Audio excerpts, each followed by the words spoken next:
آج کی یہ محفل پاک سلطان الاولیاء سراج الاصفیاء شہنشاہ بغداد تاجدار ولایت شہباز لامکانی قندیل سبحانی محبوب سبحانی سیدنا عبد القادر جیلانی قدس اللہ سرہ الشریف کی بارگاہ میں خراج عقیدت کے لیے منعقد کی گئی ہے۔ اس دربار میں میں اپنی گفتگو سے پہلے ان کے عظیم عاشق جس کو دنیا سنیت فنا فی الغوث اور مجدد میت حاضرہ کے نام سے جانتی ہے، امام احمد رضا خان قادری فاضل بریلوی رضی اللہ تعالی عنہ کی جو خراج عقیدت پیش کی ہوئی منقبت ہے، اسی سے میں بارگاہ غوث میں اپنی گفتگو کا آغاز کرتا ہوں۔ اے سلطان الاولیاء، اے شہنشاہ بغداد، واہ کیا مرتبہ اے غوث ہے بالا تیرا، اونچے اونچوں کے سروں سے ہے قدم اعلیٰ تیرا۔ توجہ، اونچے اونچوں کے سروں سے ہے قدم اعلیٰ تیرا، ارے سر بھلا کیا کوئی جانے کہ ہے کیسا تیرا۔ اے غوث پاک، سر بھلا کیا کوئی جانے کہ ہے کیسا تیرا، اولیاء ملتے ہیں آنکھیں وہ ہے تلوہ تیرا۔ ہم تو ابھی تلوے کو ہی نہیں پہنچ سکے، تمہارے سر تک کون پہنچے ہیں۔ اولیاء ملتے ہیں آنکھیں وہ ہے تلوہ تیرا۔ وہ شہنشاہ بغداد اگر ممبر پر کھڑے ہو کر کے اعلان کر دے قدمی ہادی علی رقبت کل ولی اللہ، میرا یہ پاؤں تمام اولیاء کی گردنوں پر ہے، تو پھر ہند کے خطے سے معین الدین اجمیری بھی یہ کہتے ہوں کہ بل علی رأسی و علی عینی، اے سلطان الاولیاء صرف آپ کا قدم گردن پر نہیں میرے سر پر بھی ہے۔ اور پھر اولیاء کاملین نے پکار کر کے دربار غوث میں یوں کہا تھا جب آپ نے اعلان کیا میرا یہ قدم اولیاء کی گردنوں پر ہے، جس کی گردن بنی منبر اولیاء، جس کا منبر بنی گردن اولیاء، اس قدم کی کرامت پہ لاکھوں سلام۔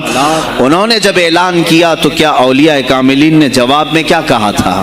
جواب میں کیا کہا تھا؟ غوث پاک نے جب بغداد سے پکارا تو پورے مشرق و مغرب شمال و جنوب کے اولیاء نے یوں کہا تھا، یہ دل یہ جگر ہے، یہ آنکھیں یہ سر ہے۔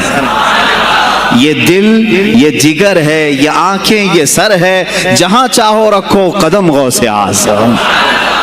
گردن ہی کیا ہے، یہ دل ہے، یہ جگر ہے، یہ آنکھیں ہیں، یہ سر ہے، آپ کی مرضی جہاں ہو میرے آقا آپ قدم رکھتے ہیں، جہاں چاہو رکھو قدم غوث اعظم۔ عزیزان گرامی وقار، تاجدار بریلی نے شہنشاہ بغداد کی بارگاہ میں پیش اس طرح سے کیا کہ جو ولی قبل ہوئے یا بعد ہوئے سب ادب رکھتے ہیں دل میں میرے آقا تیرا، سارے اقطاب جہاں کرتے ہیں کعبے کا طواف، کعبہ کرتا ہے طواف در والا تیرا۔ اے شہنشاہ بغداد، تیری میری قسمت کی قسم کھائیں سگانے بغداد، ہند میں رہ کے بھی دیتا رہوں پہرا تیرا، ہند میں رہ کے بھی دیتا رہوں پہرا تیرا۔ سرکار بغداد کی بارگاہ میں پھر استغاثہ کرتے ہوئے اعلیٰ حضرت بریلوی رحمت اللہ تعالی علیہ یوں عرض کرتے ہیں، اے شہنشاہ بغداد، تجھ سے در، در سے سگ، اور سگ سے ہے مجھ کو نسبت، میری گردن میں بھی ہے دور کا ڈورا تیرا۔ اس نشانی کے جو سگ ہیں نہیں مارے جاتے، جس کی گردن میں قادری پٹا ہو، جس کی نسبت سلسلہ قادریہ سے ہو گئی ہو، اس کے لیے اعلیٰ حضرت بریلوی فرماتے ہیں اس نشانی کے جو سگ ہیں، ہم کتا پاک ہیں شہنشاہ بغداد کے، اس نشانی کے جو سگ ہیں نہیں مارے جاتے، حشر تک میرے گلے میں رہے پٹا تیرا۔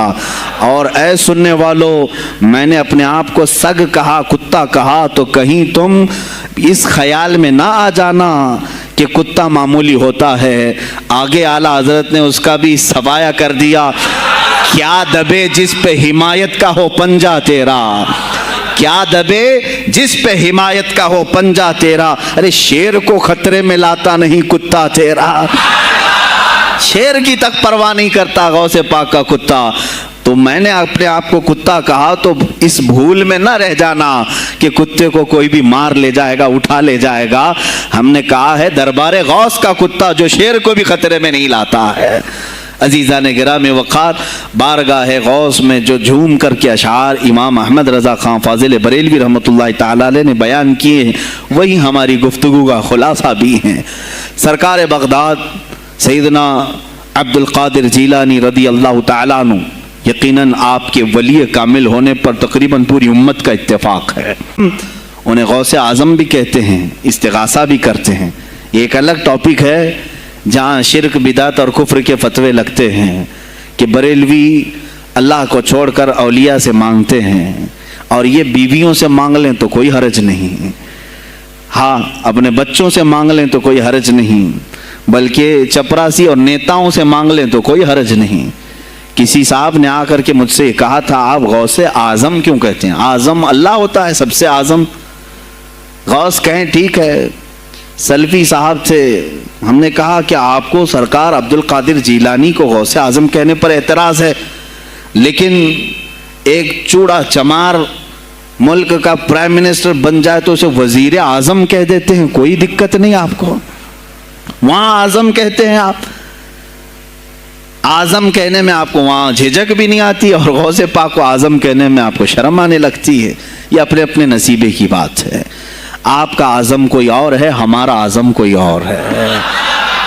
عزیزان گرامی، سرکار بغداد شہنشاہ ولایت سلطان الاولیاء سیدنا عبد القادر جیلانی رضی اللہ تعالیٰ عنہ، ماں کے پیٹ سے ہی ان کو ولایت عطا کی گئی۔ یہ وہ اولیاء میں سے ہیں جن کا پیدائشی اللہ تعالیٰ نے منتخب فرمایا ہے، بلکہ جس وقت آپ کی ولادت ہوئی یہ شعبان کا آخری دن، اور آپ کی والدہ ماجدہ کے بطن سے آپ اس عمر میں پیدا ہوئے جب عورتوں میں اولاد کی امید ختم ہو چکی ہوتی۔ آپ کی ماں کی عمر 60 سال کی تھی جب آپ پیدا ہوئے، یہ خود اپنے آپ میں ایک کرامت ہے۔ اور سرکار بغداد رضی اللہ تعالیٰ عنہ جب جیلان میں پیدا ہوئے تو آپ کا معمول تو دیکھیں، آپ کی ماں خود بتاتی ہیں، دوسرے سال غالباً لوگوں کو چاند میں شک ہو گیا، 29 کا چاند نظر آیا کہ نہیں آیا، بعض کہنے لگے ہو گیا ہوگا، بعض کہنے لگے نہیں ہوا ہوگا، تو یوم الشک کہتے ہیں، یعنی 30واں جو شعبان کا ہوتا ہے، وہ ایک رمضان بھی ہو سکتا ہے، 30 شعبان بھی۔ تو لوگ آئے حضرت فاطمہ ام الخیر کے پاس جو غوث پاک کی ماں ہے، پوچھا کہ کل کا چاند ہوا کہ نہیں ہوا، ہمیں شک ہو گیا ہے۔ آپ نے کہا چاند ہو گیا ہے اور رمضان شروع ہو چکا ہے۔ کہا کیسے؟ کہا صبح سے میرا بیٹا عبد القادر دودھ کو منہ نہیں لگایا ہے، اور میرے بیٹے کا یہ معمول ہے پچھلے رمضان سے ہی، جس وقت غوث پاک پیدا ہوئے رمضان شروع تھا۔ ان کی ماں کہتی ہیں سحری سے لے کر افطار تک غوث پاک اپنی ماں کا دودھ نہیں پیتے تھے۔ یہ بچپنے میں ماں کی گود میں روزے کا آپ کے اوپر کوئی مکلف نہیں تھے، آپ احکام شریعت ابھی آپ کے اوپر لاگو نہیں تھے، لیکن اللہ کا ایک ولی آتا ہے تو وہ نظام خدا قائم کرنے کے لیے آتا ہے۔ آج میں اسی پر گفتگو کرنا چاہوں گا، اللہ کے اولیاء ظاہر کیوں ہوئے دنیا میں اور کیوں آتے ہیں؟ ان کا سب سے بڑا مقصد دنیا میں آنے کا، جلوہ بار ہونے کا، وہ یہ ہوتا ہے کہ نظام خداوندی کو زمین پر قائم کریں، جس کی کائنات ہے اسی کی بات یہاں پر قائم ہونی چاہیے۔ عزیزان گرامی وقار، سرکار بغداد ان کی کرامات اپنی جگہ پر، لیکن ان کی زندگی کے کچھ اہم گوشے میں لے کر آج حاضر ہوں۔ آج ہمارے حالات کے اعتبار سے بھی ضرورت ہے اس کی۔ جب آپ پروان چڑھتے رہے اپنی ماں کی گود میں، بہت جلدی آپ کے والد گرامی کا انتقال ہو گیا۔ آپ سے خود پوچھا گیا تھا غوث پاک سے، آپ کی جوانی میں یا جب آپ کا شہرہ بغداد میں بہت ہو گیا تب پوچھا گیا تھا آپ کو اپنے ولی ہونے کا احساس کب ہوا؟ غوث پاک سے ہی پوچھا گیا تھا آپ کو کب پتا چلا اللہ نے آپ کو ولایت کا یہ مقام عطا کیا؟ آپ فرماتے ہیں جب میں 10 سال کا تھا، مدرسے جاتا تھا تو غیب سے ایک آواز آتی تھی، افصحوا فی المجالس لولی اللہ، غیب سے آواز آتی تھی اے لوگوں مجلس میں جگہ چھوڑ دو، اللہ کا ولی آ رہا ہے۔ یہ آواز صرف میں نہیں، میرے استاد بھی سنتے، وہاں بیٹھے شاگرد بھی سنتے، اور سب کھڑے ہوتے تھے، جگہ دیتے تھے۔ غوث پاک فرماتے ہیں جب ہر بار مجھے یہ آواز آنے لگی تب مجھے احساس ہوا کہ اللہ تعالیٰ نے مجھے ولایت کا تاج پہنایا ہے۔